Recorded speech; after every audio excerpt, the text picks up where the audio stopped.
Number 10. Valeriy Avakov with the propeller-driven railcar.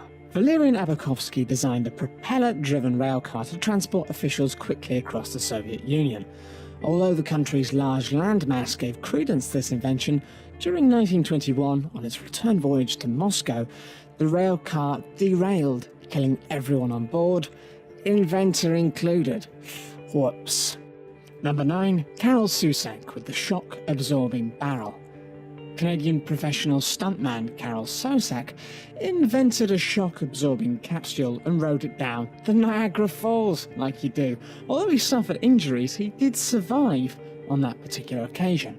But in 1985, Susac convinced a company to finance a barrel drop atop a 180-foot structure at the Houston Astrodome, with a water tank at the bottom. Instead of landing in the centre of the tank of water, as intended, the barrel hit the rim, severely injuring Susac in the process. He died the following day, with stuntman Evel Knievel calling it the most dangerous stunt he'd ever seen. Number 8. William Bullock with the rotary printing press. William Bullock invented the first modern newspaper printing press in 1863, which could continuously feed huge rolls of paper through the printer without the need to manually hand-feed it, making it more efficient for the publishing industry. However, during 1867, Bullock kicked one of the printers, subsequently seeing his leg getting caught and crushed in the gears. Ouch. This unfortunately led to gangrene developing in his leg, and Bullock died during the amputation process. What can we learn from this? Don't kick technology, even if you're really angry with it, and you made it. Just don't do it. Number 7. Marie Curie was Polish-born but French-bred. Known for establishing the theory of radioactivity, she was a famed physicist and chemist. She discovered the elements polonium and radium, with her work garnering her 2 Nobel Prizes, making her the first person to do so. Her work also led to the development of X-rays. Unfortunately, the fatal effects of ionizing radiation were unknown at that time because obviously she discovered it, and she carried out most of her work in a shed without the required safety procedures to protect herself. Mary, who carried test tubes containing radioactive isotopes in her pocket, died in 1934 from aplastic anemia due to her exposure to radiation. Number 6. Henry Smolinski with the flying car. Henry Smolinski and Hal Blake invented the AVE Mizar, a flying car with a detachable wing section designed to travel short distances of several hundred miles between local airports. During a test flight in 1973, the prototype he created by combining the rear end of a Cessna Skymaster airplane and a Ford Pinto saw its wing detach mid-flight, causing the death of both inventors. Number 5. Thomas Midgley Jr. with leaded petrol. As an American chemist, Midgley invented both leaded petrol and some of the first chlorofluorocarbons, which is a fun word to try and say. However, due to his inventions, he had more impact on the atmosphere than any other single organism in Earth history.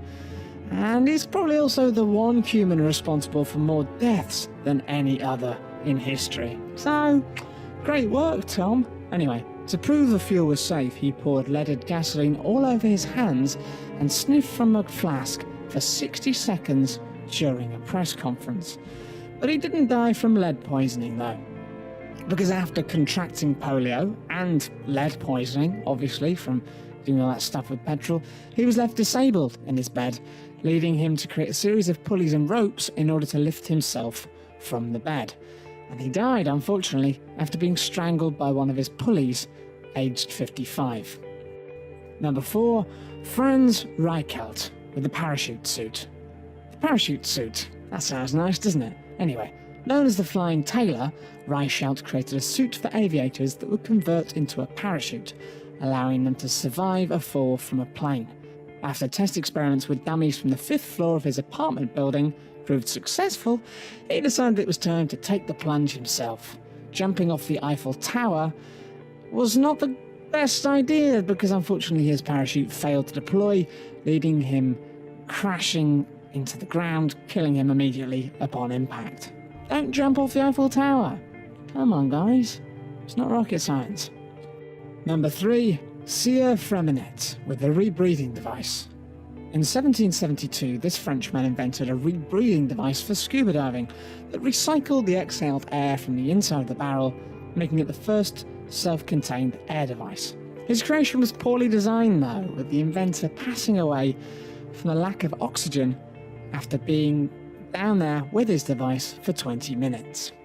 Whoops. Number 2. Wan Hu with a rocket chair.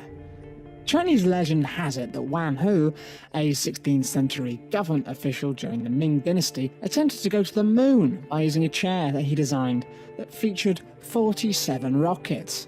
Gotta hand it to the guy, he sounds pretty cool. Anyway, use of rockets has been reported in the 13th century in China, so there's credence to the story that Hu might have had access to rockets. Following the lighting of the gunpowder-filled rockets by 47 servants, which seems excessive, Hu's rockets didn't catapult him into space. They unfortunately just exploded and immediately killed him, which is unfortunate. But still, gotta like his style. Number 1. Perilos of Athens with the Brazen Bull. Perilos was a bronze worker who crafted a device named the Brazen Bull, which existed to painfully execute criminals. What a fun gadget that is. Prisoners were locked inside the hollow bull and were roasted to death by fire underneath. The device was designed in a way that channeled the screams of the burning prisoners out of its nose to mirror the sound of a bull. Lovely. Perilos pitched his invention to Phalaris, a tyrant of Agracas in Sicily. Following the showing, the inventor was placed inside and a fire was lit underneath him, roasting the device's creator to death.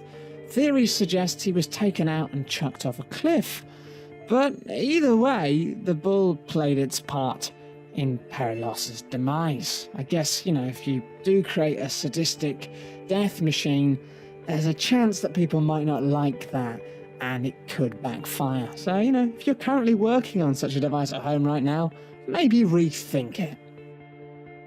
Thanks everyone for watching, hope you enjoyed the video. For more top 10 lists, be sure to subscribe by clicking on the button that you can see now.